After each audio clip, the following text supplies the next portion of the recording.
Hello everyone and welcome back to another video from Wake&Tech. In this video, I'm going to show you how to change your password on your Zara account. So let's get started right away. First of all, open up your web browser and then in the address bar type in zara.com and press enter. You will now be taken into the official Zara website.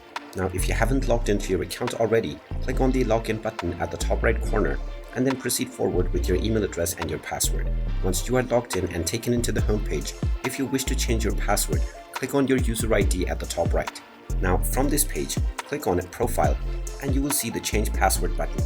Go ahead and click on it and you will first be asked to enter your current password. Type in your current password that you use while signing in for your account, and then underneath within the new password box, enter the new password that you wish to set for your account. After entering your desired new password, click on the Save button and now your password will successfully be changed on your Zara account. You can then use this new password along with your original email address in order to log into your account. And there you have it. That is how easy it is to change your password on your Zara account.